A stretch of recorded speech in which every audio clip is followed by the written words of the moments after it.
नमस्कार, मी विजय Nimbalkar. Tarun Bharat news bulletin मध्ये आपल्या सर्वांचं स्वागत. आता पाहूयात ठळक घडामोडी. अवघ्या 1 महिन्याच्या अर्भकाला विकण्याचा प्रयत्न मार्केट पोलिसांनी हाणून पाडला. यामध्ये डॉक्टर, कंपाऊंडरसह अन्य 5 जणांवर गुन्हा दाखल करून त्यांना अटक करण्यात आली असून यासह अशा घटनांचा तपास करणार असल्याची माहिती पोलीस आयुक्तांनी पत्रकार परिषदेत दिली. ते पुढे म्हणाले, प्रेम संबंधातून जन्मलेले परंतु प्रेमी युगलाला नको असलेले मूल डॉक्टर आणि कंपाऊंडर यांनी संगनमताने एका नर्सला अवघ्या 60,000 रुपयांना विकले आणि ती रक्कम डॉक्टर आणि कंपाऊंडर यांनी निम्मी वाटून घेतली. बाळ अधिक किमतीत विकण्यासाठी महादेवी बेळगावात आली. याची माहिती माळमारुती पोलिसांना मिळताच सापळा रचून बाळ विक्रीसाठी आणलेल्या 5 जणांना अटक केले. पण हे प्रकरण इथेच संपले नसून जिल्ह्यात असे प्रकरण वाढत आहेत. यासाठी सखोल चौकशी करून कारवाई करण्यात येणार असल्याची त्यांनी माहिती दिली. रायबाग तालुक्यातील बस्तवाड गावातील शेतकऱ्यांनी आज कर्नाटक राज्य शेतकरी संघटना आणि हरित सेना यांच्या नेतृत्वाखाली फलोत्पादन विभागाच्या कार्यालयासमोर धरणे आंदोलन केलं. कर्जाला सवलतीचे आमिष दाखवून अधिकाऱ्यांनी योजनेतील 19,28,000 रुपयाचा गंडा शेतकऱ्यांना घातला आहे. त्यामुळे अशा भ्रष्ट अधिकाऱ्यांवर तात्काळ कारवाई करावी व योजनेतील लाभ आम्हाला मिळवून द्या अशी मागणी करत शेतकऱ्यांनी फलोत्पादन विभागाच्या कार्यालयासमोर धरणे आंदोलन छेडले. फलोत्पादन विभागातर्फे कृषी कर्ज 90% सवलतीच्या 2019 मध्ये अनुसूचित जाती व जमातीच्या शेतकऱ्यांसाठी 19,28,000 योजना राबविण्यात आल्या. मात्र एजंट आणि अधिकाऱ्यांनी प्रकल्पाचे पैसे न देता 3 शेतकऱ्यांची फसवणूक केली आहे. दोषी अधिकाऱ्यावर कारवाई करून फसवणूक झालेल्या शेतकऱ्यांच्या खात्यावर पैसे वर्ग करण्याचे आदेश द्यावा अशी मागणी केली. देसूर येथे नव्याने उभारण्यात आलेल्या धर्मवीर छत्रपती श्री संभाजी महाराजांच्या पंचधातू मूर्तीचा दुधगाभिषेक लोकार्पण सोहळा रविवारी श्री शिवप्रतिष्ठान हिंदुस्थानचे संस्थापक संभाजी भिडे गुरुजी यांच्या उपस्थितीत झाला. सोहळ्याची सुरुवात सकाळी छत्रपती श्री शिवाजी महाराज सर्कल मध्ये शिवाजी महाराजांच्या मूर्तीचं पूजन करून त्यानंतर गावात सुवासिनींनी डोक्यावर कलश घेऊन सौवाद्य मिरवणूक काढली. मिरवणुकीद्वारे गावातील सर्व मंदिराचं दर्शन घेत धर्मवीर छत्रपती संभाजी महाराजांच्या उभारण्यात आलेल्या मूर्तीच्या मिरवणुकीचे आगमन झाले. त्यानंतर विधिवत पूजन सतीश काळसेकर दाम्पत्याच्या हस्ते झाले. भिडे गुरुजींच्या हस्ते छत्रपती संभाजी महाराजांच्या मूर्तीला दुधगाभिषेक घालण्यात आला असून यावेळी संघटनेचे कार्यकर्ते, गावातील नागरिक, महिला मोठ्या संख्येने उपस्थित होते.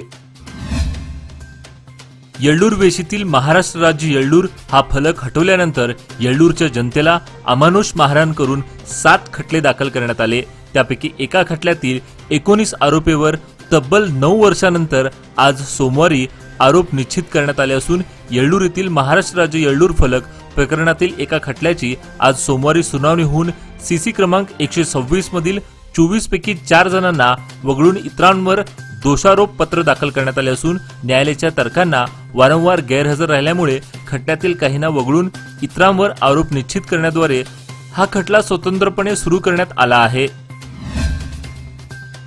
बेळगाव वेंगुर्ला रस्त्याशेजारील झाडे आणि धोकादायक झाडांच्या फांद्या लवकरात लवकर हटवाव्यात अशी मागणी नागरिक आणि वाहनधारकांनी केली. आयुर्मान संपलेल्या झाडांचा धोका टाळण्यासाठी युनियन झिमखाना ते हिंडलगापर्यंत वन खात्याने झाडे हटवा मोहीम राबवावी अशी मागणी होत आहे. मागील 2 दिवसापूर्वी झालेल्या वादळी पावसामुळे अनेक ठिकाणी झाडे उमळून पडली आहेत. तर काल रविवारी दुचाकी चालकांच्या अंगावर पडून दोघांचा मृत्यू झाल्याची घटना बेळगुंदी बिजगिरणी मार्गावर घडली. त्यामुळे संभाव्य धोका ओळखून वन खात्याने धोकादायक झाडे हटवण्यासाठी पुढाकार घेणे गरजेचे आहे. पर्यावरण संवर्धनासाठी दरवर्षी वन खात्यामार्फत लाखो रुपयाची लागवड केली जाते. मात्र आयुर्मान संपलेल्या धोकादायक झाडांचा प्रश्न उपस्थित होऊ लागला आहे. पावसाळ्यादरम्यान अशी झाडे धोकादायक ठरू लागली आहेत. शिवाय नागरिकांच्या जीवालाही धोका आहे. यासाठी धोकादायक झाडांचा सर्वे करून अशी झाडे हटवणे आवश्यक आहे.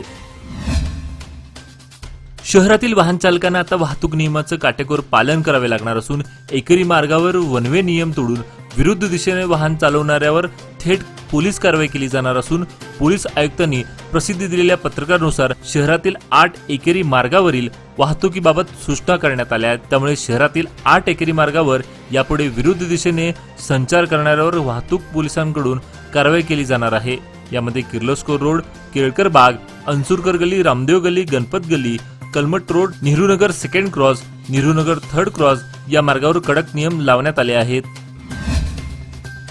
बेळगाव शहर पोलीस आयुक्तालय क्षेत्र आणि शेजारील महाराष्ट्र व गोवा राज्यात खुनाचा प्रयत्न, खंडणीसाठी अपहरण, दरोडा, सुपारी, शस्त्र, कायदाभंग आदी गुन्हे करून पोलिसांची डोकेदुखी झालेला अत्यंत कुख्यात गुंड आणि राऊडी शीटर विशाल सिंह चव्हाण याला पोलिसांनी अटक केली असून त्याच्या विरोधात गुंडा ऍक्ट खाली गुन्हा नोंदवण्यात आला असल्याची माहिती सोमवारी आयोजित पत्रकार परिषदेत पोलीस आयुक्त यांनी दिली. ते पुढे म्हणाले, विशाल सिंह चव्हाण, वय 25, मूळ राहणार चिकनंदिहळ्ळी, तालुका कित्तूर, सध्या राहणार कदम बिल्डिंग, शास्त्रीनगर, बेळगाव याच्या विरोधात 1 खून, 5 खुनाचे प्रयत्न, 1 शस्त्र कायदा भंग प्रकरण, 1 पैशासाठी अपहरणाचे प्रकरण, 2 वेळा तडीपार, आदेशाचं उल्लंघन, महाराष्ट्रात खुनाचा प्रयत्न आणि शस्त्र कायदाभंगाची 2 प्रकरणे, त्याचबरोबर गोवा राज्यात चोरीचं 1 प्रकरण, या पद्धतीने एकूण 14 प्रकरणी गुन्हे दाखल झाले असून या प्रकरणी त्याच्या विरोधात ठेकोडी पोलीस ठाण्यात गुन्हा नोंद झाला असून पोलिसांनी तपास कार्य हाती घेतले होते.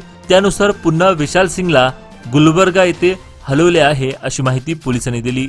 महिलांची शक्ती हीच समृद्ध भविष्याची निर्मिती. लोकमान्य घेऊन आले आहेत महिला उन्नती योजना, जी देते तुमच्या गुंतवणुकीवर 10% आकर्षक व्याजदर, फक्त 500 दिवसांकरिता. किमान गुंतवणूक 10,000 रुपये. अधिक माहितीसाठी आजच कॉल करा 1800-212-4050. योजना फक्त महिला सभासदांकरिता. नियम व अटी लागू. लोकमान्य, जिथे पैसे वाढतात आणि नातं वृद्धिंगत होतं.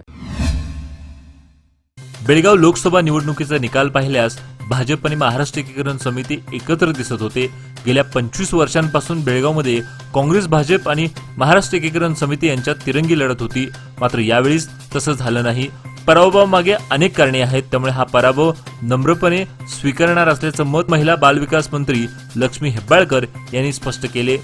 उपमुख्यमंत्री डी के शिवकुमार यांची भेट घेतल्यानंतर पत्रकारांनी विचारलेल्या प्रश्नांना उत्तर देतेवेळी बोलत होत्या. राज्यातील काँग्रेस सरकार लोकसभा निवडणुकीनंतर हमीभाव योजना बंद करेल असं भाजपचं म्हणणं होतं, पण ते फेटाळून लावत 5ही हमीभाव यापुढे देखील कायम राहतील असं त्यांनी सांगितलं.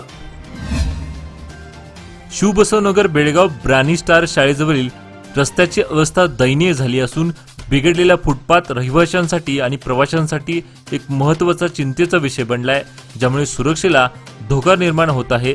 त्यामुळे मोठ्या प्रमाणात गैरसोय होत आहे. परिसरात सुरक्षित आणि सुरळीत वाहतूक करण्यासाठी त्वरित लक्ष देणे आणि जी रस्त्याची अवस्था झाली गांभीर्याने प्रशासनाने लक्ष देऊन ही समस्या दूर करावी अशी नागरिकांची मागणी होत आहे. गेल्या अनेक वर्षांपासून बेळ्ळारी नाला विकास प्रश्न रेंगाळत आहे. शेतकरी संघटना तसेच शेतकऱ्यांच्या वतीनं त्याची खुदाई करून गाळ काढून परिसरातील शेतकऱ्यांना पिके घेण्यासाठी अनुकूल व्हावे म्हणून निवेदन दिली, पण त्याचा काहीच उपयोग न होता फक्त आश्वासनाचा पाऊस पाडत शेतकऱ्यांना झुलवत ठेवले. हवामान खात्याने चांगला किंवा मुसळधार पाऊस होईल अशी माहिती दिल्याने संभाव्य धोका ओळखून बेळ्ळारी नाल्याचं तोंड खुले करून अनगोळ, येळ्ळूर, मजगाव शिवारातील शेतकऱ्यांना दिलासा द्यावा. तसेच बायपासच्या कामाने येळ्ळूर मजगाव शिवारातून येणारे पाणी अडवणूक होऊ नये यासाठी ज्या ठिकाणी नाले आहेत ते बंद झाले आहेत पूर्ववत करून येथील शेतकऱ्यांना दिलासा द्यावा. महाराष्ट्र कृष्णा खोऱ्यात पडत असलेल्या पावसामुळे जमखंडी तालुक्यातील कृष्णा नदी पात्रात पाण्याची आवक सुरू झाली. गेल्या 2 महिन्यांपासून कृष्णा नदीचे पात्र कोरडे पडले होते, त्यामुळे कृष्णाकाठाच्या शेतकऱ्यांना पाण्याची समस्या भेडसावत होती. नागरिकांची तहान कुपनलिका यावर बसवलेल्या जलशुद्धीकरण केंद्रातून भागवली जात होती, पण जनावरांना पिण्याचे पाणी उपलब्ध करून घेण्याकरता मोठे परिश्रम करावे लागत होते. कृष्णा नदी पात्रात मोठे खड्डे चर काढून त्यात पाझरून साठलेले पाणी काही ठिकाणी वापरले जात होते. दरम्यान मान्सून पूर्वच्या दमदार हजेरीमुळे जमखंडी तालुक्यातील हिप्परगीत जलाशयात पाण्याची आवक वाढली आहे. विजापूर जिल्ह्यातील तालीकोटसह विविध भागात झालेल्या मुसळधार पावसामुळे दोन्ही नदीला आलेल्या पुराने धोक्याची पातळी ओलांडली आहे. नजीकच्या शेतजमिनीत पाणी शिरून मोठ्या प्रमाणात माती वाहून गेल्याचा प्रकार घडला. या मुसळधार पावसामुळे येथील जनजीवन विस्कळीत झाले असून या नुकसानीचा सर्वे करून भरपाई देण्यात यावी अशी मागणी होत आहे. प्रेमसंबंधातून जन्मलेले परंतु प्रेमयुगुलाला नको असलेले 1 महिन्याचं अर्भक डॉक्टरसह काहींनी विकण्याचा प्रयत्न केलेल्या माळमारुती पोलिसांनी तिला रंगेहात पकडले. अटक केलेल्या संशयितेमध्ये महादेवी उर्फ प्रियंका बाहुबली जैनर, राहणार नेगिनहाळ, तालुका बैलहोंगल, डॉक्टर अब्दुल गफार हुसेन साब लाडखान, मूळ राहणार हंचिनाळ, तालुका सौंदत्ती, सध्या राहणार सोमवारपेठ कित्तूर, चंदन गिरीमल्लप्पा सुभेदार, राहणार तुरकर शिंगेहळी तालुका बैलहुंगल, पवित्रा सोमप्पा मडिवाळकर राहणार बैलहुंगल व प्रवीण मंजुनाथ मडिवाळकर राहणार होसट्टी तालुका जिल्हा धारवाड यांचा समावेश आहे.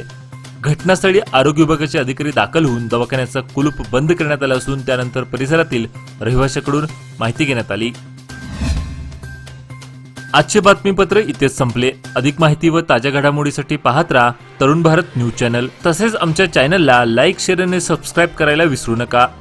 विश्वासार्ह बातम्या पाहण्यासाठी दररोज वाचा दैनिक तरुण भारत. धन्यवाद.